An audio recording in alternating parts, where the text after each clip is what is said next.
The alien queen lost her hand. Only a human could give her a second chance. The twin moons. Avoria hung heavy in the lavender sky, their pale light staining the trees of Krishan forest in eerie shades of violet.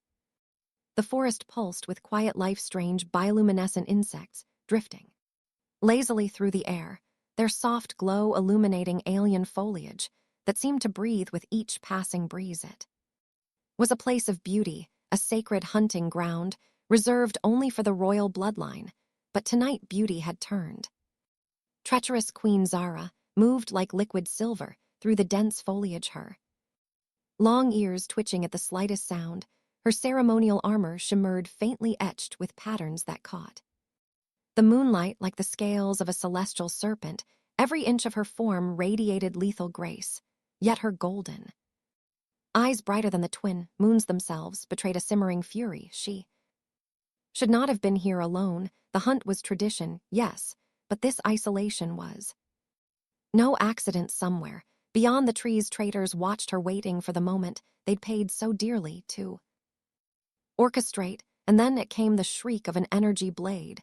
Splitting the night was followed by a searing pain that ripped through her right arm. Solara gasped more from rage than pain as the blade sheared clean through flesh and bone. Her hand, her royal sacred hand, spun away, landing in the undergrowth with a grotesque finality. For a heartbeat there was only silence, as if the planet itself recoiled from the unthinkable. A laugh echoed through the trees, low, mocking, far too familiar. General Cavaravor of course. Solara staggered, but kept her feet. Blood, thick iridescent gold, poured down her side. She ground her teeth, staring into the dark, where his voice waited. Queen of Valoria, Caver sneered, stepping into view, flanked by mercenaries in black alloy armor. Now you're just half the woman you were. The joke poorly timed, as it was caught her off guard. A bark of laughter, dry, humorless, escaped her lips despite herself. You've always had the wit of a stunned Dratic, she spat, eyes narrowing. Is this your great coup, Caver? A cheap shot in the dark. Caver's smile faltered. He'd expected screams, not sarcasm. You're finished. The court will see you unworthy. Maybe, she whispered, staggering forward, the golden blood tracing her every step, but not tonight. A flash of light burst from her left hand, the concealed plasma blade, singing as it carved through two of Caver's guards before they could raise a weapon. The mercenaries screamed, their bodies evaporating into ash and bone. Caver fell back, his confidence melting faster than his men, but Zara was faltering. The loss of blood, the shock, her vision blurred. Another step, another stumble. Caver sneered, bleed out, majesty, make it easier, but he was already gone, retreating into the shadows, leaving her alone. Her breath ragged, her severed hand lost somewhere in the glowing undergrowth. Solara sank to her knees, fury simmering beneath the sheen of cold sweat. She knew what this meant. The Valoran people believed their rulers divine, whole, perfect. A queen missing her hand was no queen at all. It was the beginning of the end. The palace was a blur. Her loyalists rushed her back, their faces pale, their fear naked. The royal healers circled like vultures, muttering of irreversible damage, of honor lost. She endured it all in cold silence, golden blood soaking the silk sheets of her vast chamber. Even now betrayal whispered through the palace walls. I will not die like this, Zara growled. The chief technomancer, eyes wide with terror, dared approach my queen. There is one option. Speak, a human, majesty, from the outer colonies, a surgeon. Marcus Hale, known for crafting synthetic limbs. A human. Zara scoffed weakly, almost laughing. You want to drag some backwater flesh mechanic from the human slums to stitch me back together? No one else, majesty, not in time. For a long moment, Zara said nothing, then, lips curling into something dangerously close to a smile, she whispered, fetch me this Marcus Hale by force if you must. If he refuses, cut off something of his. See how he likes it. Dr. Marcus Hale was elbowed deep in a miner's chest cavity when the sky ripped open. A surgical laser trembled in his grasp as the air above the colony hospital shimmered, warping into the unmistakable gleam of a Valoran skimmer. He swore loudly, earning a surprise grunt from the half-conscious. Patient beneath him, "Stay with me, Jax," Marcus muttered. "If you die now, I'll never get paid." The miner groaned something unintelligible, but Marcus wasn't listening. The skimmer landed hard, cracking the ferrocrete of the hospital landing. Pad the hatch hissed open, and out stepped figures straight out of a nightmare, tall, armored, and carrying weapons that could atomize him before he blinked. Marcus sighed. "I really need to start saying no to new patients." They spoke in perfect, emotionless galactic common. "Dr. Hale, you are summoned by Queen Zara of Valoria. Come now." Marcus blinked. "Right, just let me finish. You know what? Screw it, Jax, you're on your own." The miner whimpered. Marcus tossed the laser aside and raised his hands. "Fine, fine. I'll come quietly, but someone better explain why royalty needs a humble meat mechanic from Dirt Town." The Vioran nearest him didn't blink. "Because human, the Queen's life depends on it." "Refuse. And yours ends here." Marcus smirked. "Charming bedside manner. You guys work for the HMO." No one laughed. With a resigned sigh, he stepped onto the skimmer. "All right, let's go save a queen. Or, die horribly. Either way beats another lung transplant." The skimmer rose, leaving behind a world of broken miners and bad coffee. Marcus stared out the window as the stars stretched into streaks, wondering just how bad things had to be for an alien queen to call in a human doctor. And somewhere beneath the bravado, a cold knot twisted in his gut. He had a very bad feeling about this. The Valoran skimmer sliced through space like a blade, its hull gleaming with strange runes Marcus couldn't decipher. He sat strapped into a chair that looked suspiciously like it doubled as a torture device, the restraints snug enough to remind him that his role here was less honored guest and more valuable livestock. Across from him, two towering guards sat in perfect stillness, their helmets hiding any trace of amusement, or he suspected intelligence. "So does this thing have in-flight entertainment?" Marcus asked, shifting against the restraints. "I'd kill for a bad movie right about now. Or maybe one of those little bags of salted synth nuts." The guard on the left, a mountain of a creature, slowly turned his head. "Silence, human." Marcus grinned. "Well, you're a real conversationalist. Bet you're fun at parties." The guard made no reply, and Marcus sighed, settling back as the skimmer plunged toward Valoria Prime. Outside, the stars thinned and the planet loomed vast, glittering, and undeniably alien. Great cities spiraled into the sky, encased in translucent domes. Rivers of light flowed between them like arteries, and massive creatures swam lazily through the upper atmosphere, their translucent forms glowing like celestial jellyfish. "Great," Marcus muttered. "Just what I needed. A planet prettier than me." The landing was a blur of flashing lights and automated scans that made Marcus feel like he was being assessed for meat quality. They disembarked into the Royal Spaceport, a sprawling structure of obsidian and gold, where the air smelled faintly of metal, and something sweetly floral like alien leaves in bloom. Soldiers flanked every corridor, their weapons humming with energy. Marcus kept his mouth shut, which for him was a feat of surgical precision. Finally, they reached a pair of towering doors carved with scenes of Valoran conquest. Stars consumed empires crushed. The doors groaned open, revealing the throne chamber. Beyond it was massive, more a cathedral than a room. The vated ceilings lost in shadow, and there at the center of it all reclined Queen Zara. Even injured, she radiated power. Her long silver hair was braided down her back, her golden eyes sharp and cold as a surgeon's scalpel. A gleaming synthetic band encased the stump of her missing hand, pulsating faintly with alien biotech. Her elongated ears twitched as Marcus entered, betraying the slightest hint of discomfort or maybe irritation. "You're the human," she said, her voice like silk over steel. Marcus cleared his throat. "Dr. Marcus Hale, board certified in synthetic grafting and occasionally in poor life choices." One of the advisors, a thin, angular alien with skin the color of deep space, hissed, "Show respect, human. You stand before the living goddess of Valoria." "Living goddess?" Marcus glanced at Zara's missing hand and winced. Well, no offense, but seems even. Gods have bad days. For a moment silence reigned, then impossibly the corner of Zara's mouth twitched. A laugh number. Surely not, but Marcus swore he saw it. You are either brave or a fool human, she said at last, perhaps both. I get that a lot, Marcus shrugged. Now you drag me across the galaxy. I'm guessing it's not for my sparkling personality. What exactly do you want? Zara's eyes narrowed. My hand restored, not a crude mechanical replacement. It must be perfect, seamless, fused to my neural pathways. Anything less is failure. Marcus whistled low. No pressure, then you realize what you're asking is complicated. Valoran physiology isn't exactly in the standard medical texts.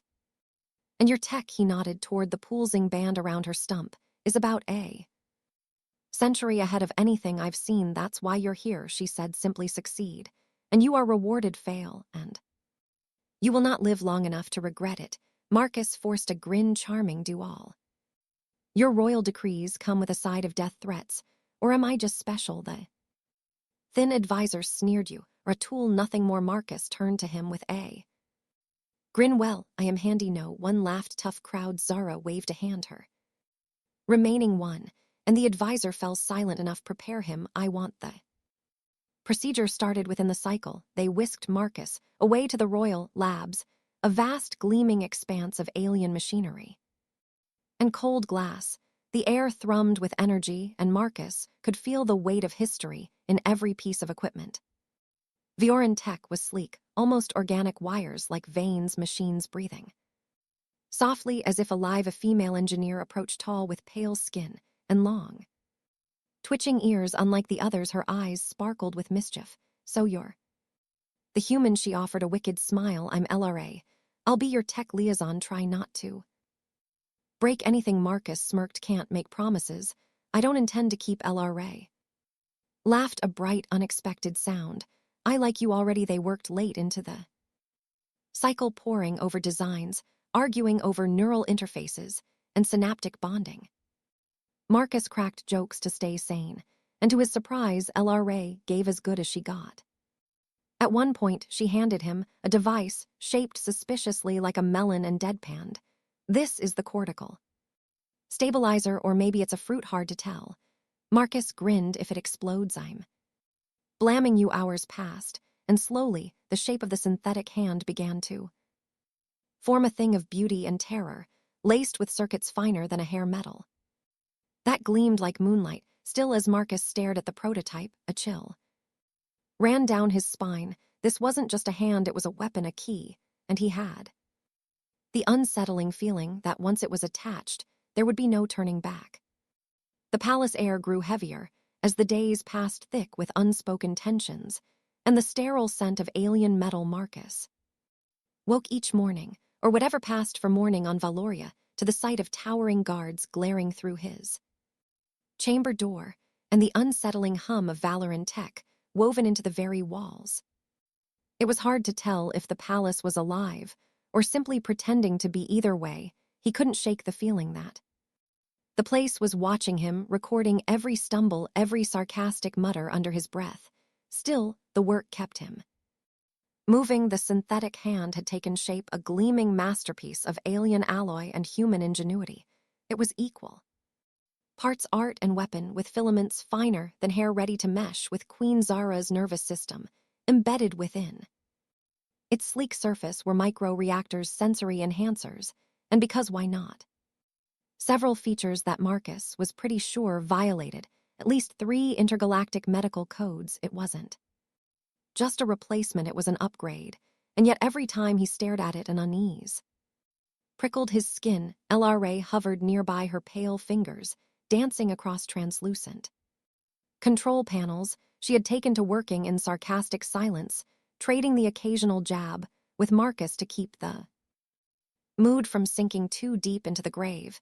They both felt digging itself around them. Marcus grunted. Adjusting a calibration node. On Earth, our prosthetics don't come with integrated plasma blades, usually just a cup holder, maybe a can opener if you're lucky. LRA smirked, ears twitching. What Kind of primitive species, builds prosthetics that don't kill people, just the boring ones, Marcus shot back. But, hey, I'm adaptable. She snorted, but her expression turned serious as she gestured to the neural interface. This is the problem. If the bond fails, the backlash could fry her brain faster than a solar flare. No second chances. Marcus exhaled slowly, and if it works, she gets a hand that could crush a tank. LRA gave a dark laugh. We don't use tanks, too primitive figures, Marcus muttered, but he sobered, staring down at the interface. The more he learned about Valoran tech, the more it unnerved him. It wasn't just metal and circuits. It was laced with something else, a biocircuitry that pulsed faintly, almost aware. He joked about the palace being alive, but now staring at the hand, he wasn't so sure the joke was far off. The final test dragged through the cycle, every successful run, tightening the noose Marcus felt coiling around his neck. At one point, LRA yawned, propped herself on a workbench, and asked, "So what happens to you after this?" "After what?" Marcus feigned ignorance. She arched a silver brow. "After you make her whole, you think they're going to just let you walk away?" "You've seen too much." Marcus grinned thinly. "Well, I'm hoping they're not total monsters. Maybe they'll just wipe my memory and dump me on some nice beach planet." LRA laughed bitterly. "There are no nice endings here, human." He hated that he didn't have a snappy comeback. The summons came faster than expected. 2 armored guards stormed the lab, their faces grim. "The queen is ready." One growled. Now Marcus shared a glance with LRA, who gave the smallest of nods. "Time to be a god," she whispered almost mournfully. They led him through silent corridors to the throne chamber, emptier now, stripped of its usual pinning advisors. Zara waited in the center, regal. Even with the weight of her injury pulling at her shoulders, her golden eyes met his unreadable. "Is it ready?" she asked. Simply. Marcus nodded. "Ready as it'll ever be. I'll warn you, this is going to hurt a lot." Zara smirked faintly. "I was born in pain, human. No pressure then," Marcus muttered, rolling up his sleeves. "Let's get started." They moved to the surgical chamber, if one could call a cathedral-sized room with hovering drones and a throne-like medical chair. A surgical chamber cellar reclined her face, a mask of cold perfection, as Marcus approached with a synthetic hand, cradled like a sacred relic. The drones descended, humming softly, their appendages gleaming with sterile light. LRA appeared at his side, voice low. "I'll monitor the neural pathways. You just don't kill her." Marcus flashed a crooked grin. "Well, there goes plan." The connection began slowly, micro threads from the hand snaking towards Zara's exposed nerves, wrapping, fusing, binding. She gritted her teeth, but didn't flinch even as the biometal began to pulse, matching the rhythm of her heart. Marcus worked in silence, sweat trickling down his temple as he guided the final connections.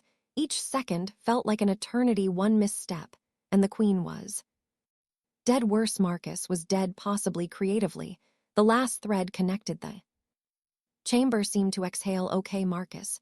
Breath leaning back, moment of truth. Zara's eyes fluttered open slowly.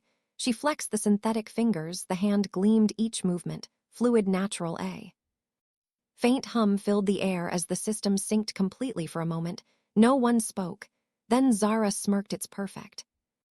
Relief hit Marcus so hard his knees nearly gave out. "Told you, best hands in the business." LRA snorted. "That's one way to put it." Zara rose, the new hand gleaming in the dim light. She flexed her fingers, testing the strength, the precision. Then, with terrifying calm, she snapped her fingers, and a nearby drone exploded in a burst of light, and metal. Marcus swallowed hard. "Right so. Definitely combat grade." Silara's golden gaze pinned him. "You've done well, human, but your part is not yet finished." And just like that, the knot in Marcus' gut pulled tighter. The palace corridors echoed with an eerie stillness. As Marcus followed the queen's silent procession, he couldn't decide which was more unnerving, the glint of her new synthetic hand catching the light like a blade, or the way everyone they passed bowed, so low he wondered if they'd snap their spines. Valoria was holding its breath, waiting for something none of them dared to name. Zara said nothing her. Eyes fixed ahead, golden and sharp, the synthetic hand flexed every few steps. Testing itself, as if it too were waking up, Marcus trailed behind, stealing glances at the gleaming construct. He'd spent sleepless cycles perfecting it, moved too naturally, too gracefully. Almost as if it wasn't a replacement, but something that had always been there. I don't suppose there's a royal feast after this, Marcus tried, breaking the silence. Maybe a nice bottle of alien whiskey. I hear Valoran spirits can make a man see through time. Zara didn't. But he caught the faintest quirk at the corner of her mouth. You'll drink when I'm done, if there's anything left of you. To pour it into charming, Marcus muttered, just what every man wants to hear from a queen he just saved. You might survive the evening. They stopped at a vast balcony, overlooking the city. Spires of alien metal pierced the sky. Lights rippling up their lengths like flowing rivers, ships darted between them, sleek, silent, predatory. Below, the city glittered like a jewel, but Marcus saw the cracks. Military patrols swept the streets, and the air carried the restless hum of a people sensing weakness. I called you here, Zara said, at last, voice low, because the betrayal runs deeper than my court dares admit. Cavor was not alone. The blade that took my hand was just the first move. They mean to strike again tonight. Marcus blinked. So just to be clear, I'm not here for post-top care. You need a meat shield. She finally turned, eyes gleaming with dark amusement. You're smarter than you look, human, a rare thing. I get that a lot. Marcus grinned, though his stomach twisted. You sure about this? I'm a doctor, not a bodyguard. You're alive, she replied. That's more than I can say for most of my men. Before Marcus could argue, LRA appeared from the shadows, her face pale, eyes wide at starting. She whispered, explosions in the eastern hangar cavers. Forces move on the inner palace. Zara's synthetic hand flexed, and a faint hum filled the air. Let them come. The sky lit up as a blast rocked the palace. Marcus flinched, instinctively ducking, as debris rained down. Okay, I officially regret not staying in med school. LRA grabbed his arm, dragging him toward the royal lift. Stay close, if you want to live, human, and try not to bleed. It's a pain to clean off Valoran marble. You people and your obsession with clean floors, Marcus muttered, but he ran. They descended into the heart of the palace, where the walls pulsed faintly with alien energy. The throne room was empty now, save for a few guards who looked about ready to bolt. Zara strode to her throne and placed her synthetic hand on a glowing panel Marcus hadn't noticed before. The entire room shuttered. Panels slid open, revealing ancient machinery. Humming to life, screens flickered on, displaying maps, troop movements, data Marcus couldn't begin to parse. You built that hand to interface with this, Zara said, without looking at him. The throne's command network, my ancestors' final weapon. Marcus how'd you mean that wasn't in the specs? You didn't say. I didn't need to. She cut him off. You built it well. Now watch. With a single thought, the queen's new hand pulsed, and the city outside responded. Defense grids lit up, hidden cannons emerged from spires. Drones, thousands of them, swarmed the skies like a silver storm. Cavor's forces burst through the outer doors, weapons ready for a moment. Chaos reigned, blasts flying, marbles shattering. Marcus ducked behind a console, cursing loudly and creatively. And then Zalara stood calm, radiant, deadly. Her synthetic hand glowed, and with a single gesture, the throne's weapons fired. Rebel soldiers were reduced to ash. Mid-charge energy beams lanced through walls, precise, surgical. Marcus peeked out, blinking. Okay, that was impressive, terrifying, but impressive. LRA grinned grimly. Welcome to Valoran diplomacy. The battle lasted minutes, but it felt like hours. When the dust settled, Cavor stood alone, weapon trembling. You should be dead, he hissed. You were weak, broken. Zara descended, her every step echoing like a funeral drum. She raised her new hand, flexed the fingers, and smiled coldly. You forgot, Cavor. I adapt.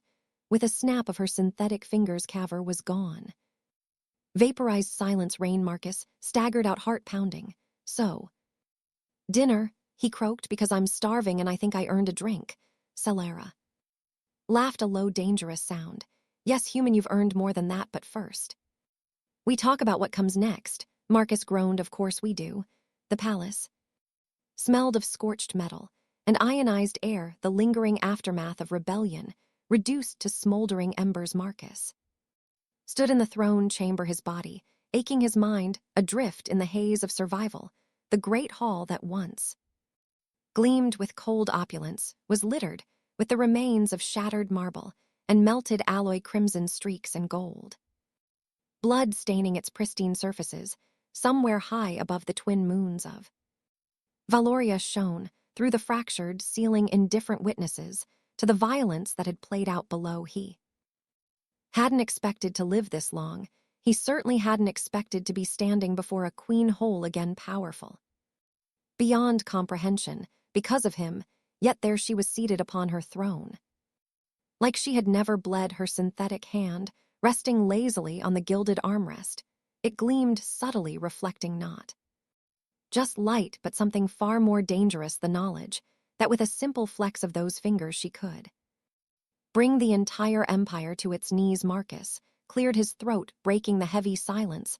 So this is the part where you kill me right neat and tidy, no witnesses, no loose ends. Zara's golden gaze drifted lazily toward him, the faintest ghost of a smile tugging at her lips.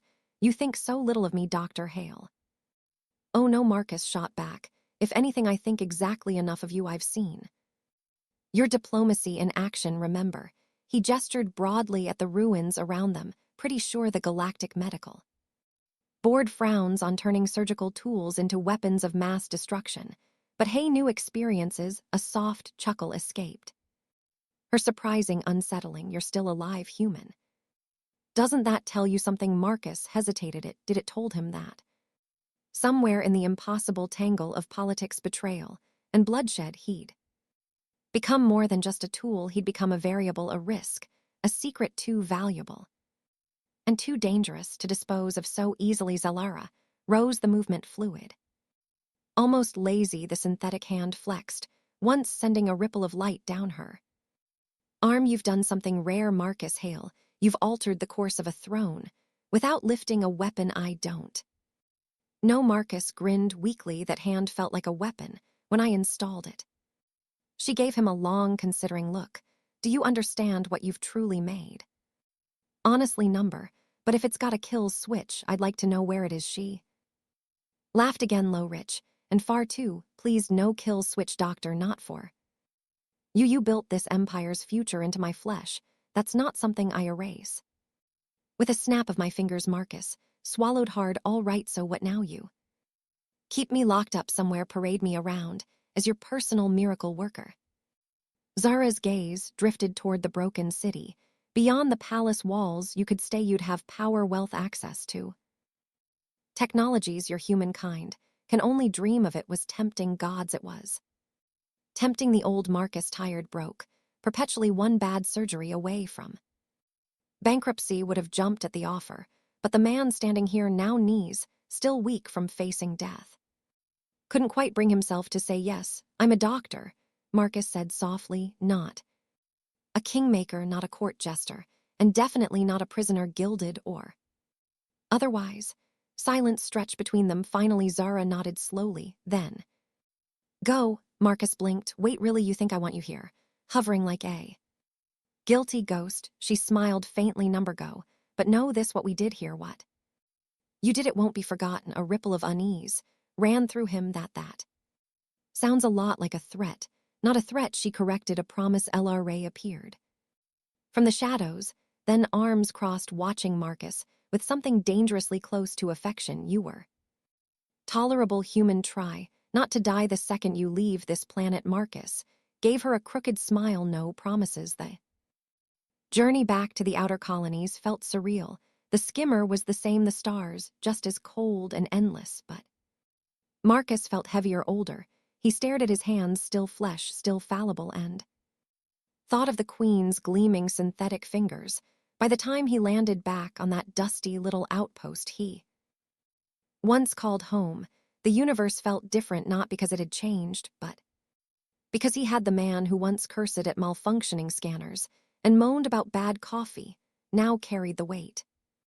Of a crown he'd never worn, he returned to his clinic, patched up a miner's busted leg, and laughed at the simplicity of it. Yet somewhere deep inside, he knew he was no longer just Marcus Hale.